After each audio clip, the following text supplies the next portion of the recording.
તો અર્જુને પૂછ્યું કે ક્યાં સુધીનો રસ્તો એવો કે ત્યાં સુધી પુનર્જન્મ થાય આ જીવનો, શરીરોની યાત્રા રે?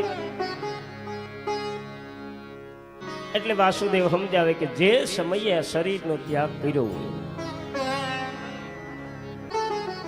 આ શરીર મૃત્યુ પામવા સમયે શુક્લ પક્ષ હોય, દિવસનો સૂર્યનો પ્રકાશ હોય,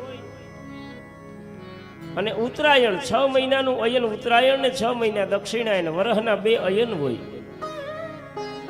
એમાં ઉત્તરાયણનો સમય હોય, અને એવા સમયે જો જીવ આ શરીરને ત્યાગીને જાય તો એ જીવની પરમ ગતિ થાય, એને પાછું ન આવવું પડે. અને એની જ વિરુદ્ધમાં કૃષ્ણ પક્ષ હોય,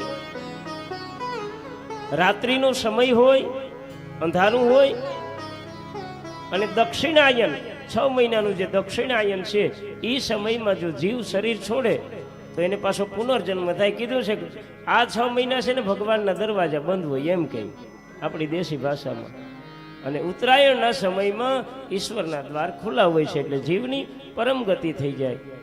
અને દક્ષિણાયનના સમયમાં જીવની પરમ ગતિ થતી નથી. આવું હોય ખરું?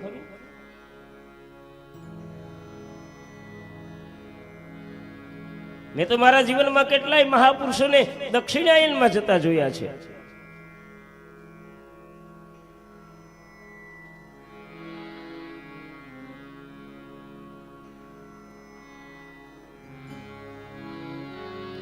પણ બાપ,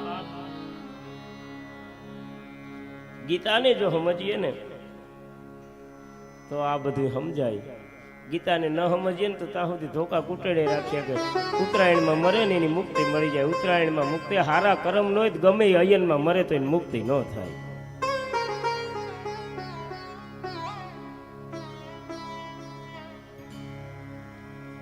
તો આખી જિંદગી મારું કહન છે કે કુમાર કે હાલીને મારું કહન છે કે મકર સંક્રાંતિ પછી ગયો એટલે હું પરમ ગતિ મળી જાય, એને માટે હું ખુલ્લું હોય કઈ? રામ રામ કરો.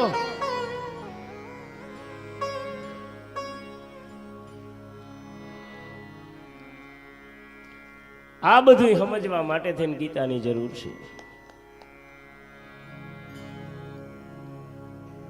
જીવને સાચું જ્ઞાન આપે છે. અને મોટા ભાગના આજના કડીકાળની અંદર જીવો અજ્ઞાનમય અંધકારમાં જ ભરખડે છે.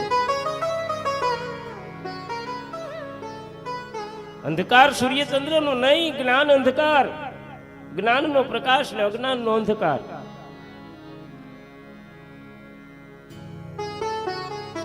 તો અગ્નિ છે એ બ્રહ્મ તેજનું ઘોતક છે, બહુ ધ્યાન રાખજો. અગ્નિ બ્રહ્મ તેજનું પ્રતીક છે. દિવસ છે એ જ્ઞાનનો પ્રકાશ છે. શુક્લ છે ને એ નિર્મળતાનું પ્રતીક છે. અને 6 મહિનાના અયન એ ક્યાં અયન? તો કે મૃત્યુના સમયે એનો વિવેક, વૈરાગ્ય, સમ, દમ, તેજ અને બુદ્ધિ, આ 6 મહિનાના 6 ઐશ્વર્ય છે.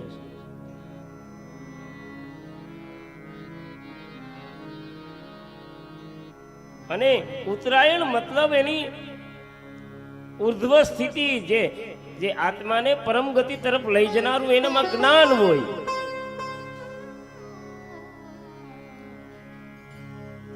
આવી અવસ્થામાં જે સાધકનું મૃત્યુ થાય એ યોગી બ્રહ્મને પામે, એનો પુનર્જન્મ ન થાય.